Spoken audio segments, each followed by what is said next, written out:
Ripe igjen da. Der kommer han. Hæ? En ripe. Må vi finne Jippi. Der er han. Og der har hun boll. Har du fin boll?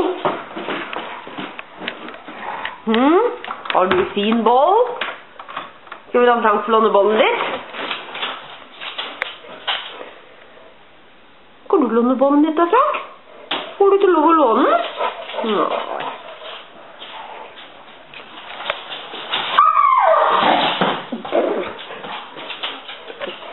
Har du ikke noe boll lenger? Har du tatt den? Der har du tatt den, ja. Rompebikkje. Så har du tatt bollen. Stakkars Frank. Får du ikke låne bollen? Skal vi hente den? Jippi, sitt. Sitt. Slipp. Hør nå. Slipp bollen. Nå hører du. Slipp. Nei, kom her så skal jeg låne bollen. Kom her. Oi, ta ikke en Frank bollen.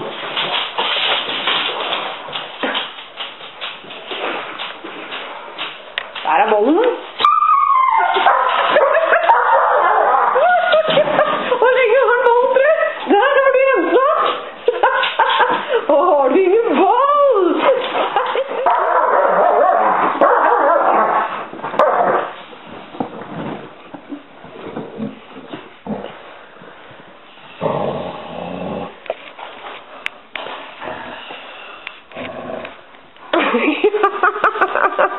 Kom igjen, Frank. Nå har du hatt bollen lenge.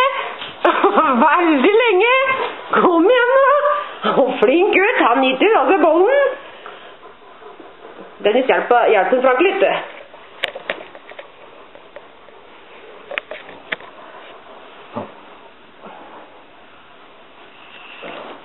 Skal jeg hjelpe Frank litt? Jippi, slipp. Jippi, slipp. Slipp. Hør nå.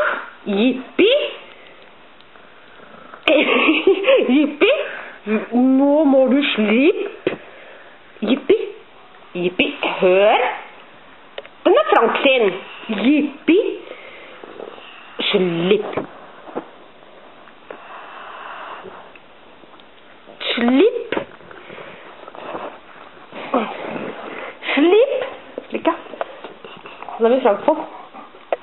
Ja. Har han Frank bollen? Er bollen en Jippi? Har han Frank bollen? Å, fin boll!